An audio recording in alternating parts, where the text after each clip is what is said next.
O Supremo Tribunal Federal deve retomar hoje o julgamento da revisão da vida toda, que trata do cálculo de aposentadorias, e há uma forte mobilização sobre o assunto.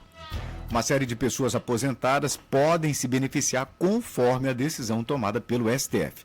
Para entender o que está em discussão nesse momento no STF, nós convidamos o diretor de atuação parlamentar do Instituto Brasileiro de Direito Previdenciário, Diego Cheruli. Diego, muito obrigado aí pela sua gentileza em nos atender aqui no Jornal da Mira. É um prazer estar com vocês aqui hoje.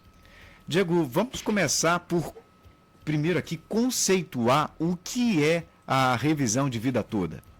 Vamos lá. A revisão da vida toda é uma revisão restrita para alguns aposentados e pensionistas do INSS que se aposentaram aí dentre os últimos 10 anos e com fundamento nas regras anteriores à reforma da Previdência e que tinham bons salários de contribuição, né, antes de julho de 1994. É uma revisão muito restrita para um grupo pequeno de pessoas que tinham uma vida salarial melhor, normalmente melhor, antes de julho de 94, tendo algumas exceções ali de alguns casos de aposentadoria por idade, mas é uma revisão muito restrita e para um grupo pequeno de pessoas. E por que este marco, julho de 2094? 1994. Por conta de uma lei que é o foco da discussão, que é a Lei 9876 de 1999, que fez uma reforma no cálculo do valor dos benefícios previdenciários, que antes era feito pela média dos últimos 36 meses de contribuição e passou a ser a média da vida inteira de contribuição, por isso chama revisão da vida toda, né? E criou-se então uma regra de transição para não prejudicar tanto os aposentados, fazendo com que o cálculo começasse em julho de 1994, dali para frente, que é a data de inclusive de estabilização do real, né? Então as teses surgem daí, porque algum grupo de pessoas, um pequeno grupo de pessoas, ficaria melhor fazer o cálculo utilizando todas as contribuições da vida contributiva. Mas para a larga maioria das pessoas, usar a regra de transição é melhor. Por causa da decisão aí do STF, a União estima aí, Diego, um enorme impacto para a economia brasileira.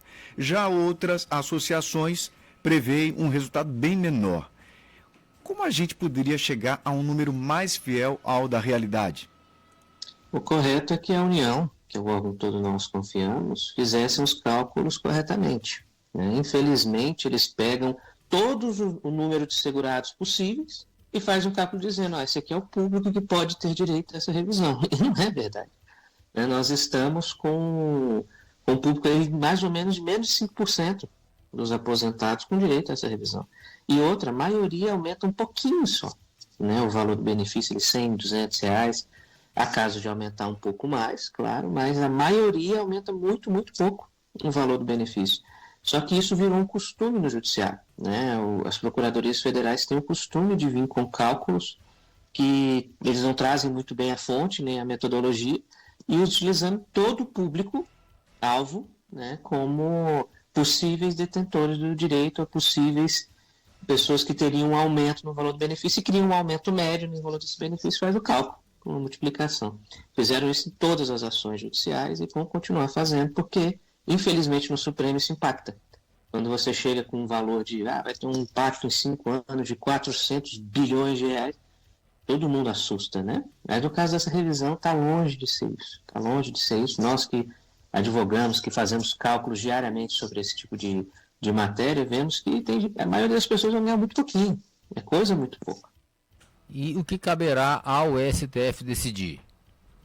Então, o STF hoje vai decidir sobre duas coisas. A primeira, se anula o julgado, porque o ministro que recém ingressou, né, o Zanin, ele assumiu o lugar do ministro anterior que tinha votado a favor e passou a dizer que talvez o julgamento estivesse nulo, por conta da desobediência da cláusula de reserva de plenário, que o STJ declarou inconstitucionalidade numa parte da lei. E não foi isso que aconteceu também, com todo devido respeito. Todos estão defendendo que seja mantida o julgamento. Ultrapassado essa questão, né, eles vão modular os efeitos do julgamento, que seria basicamente em relação aos atrasados.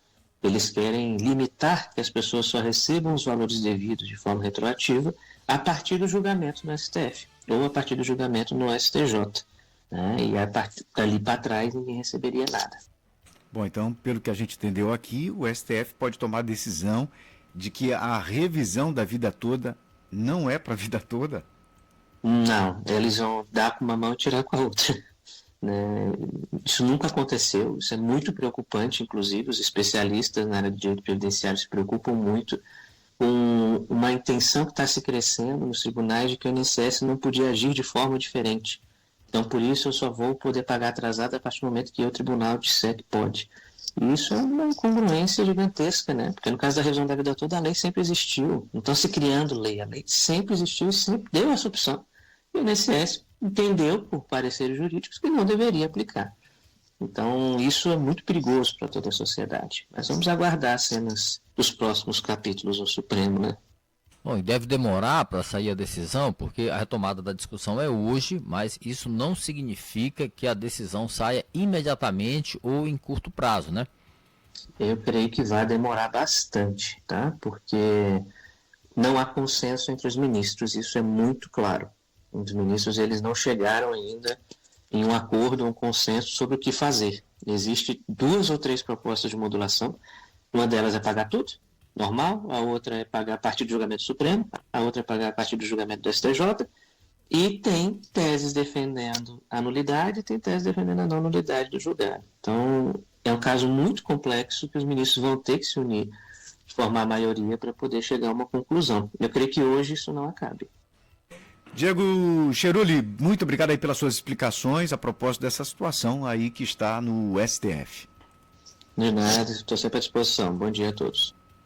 Tá aí, Diego Cheruli, diretor de atuação parlamentar do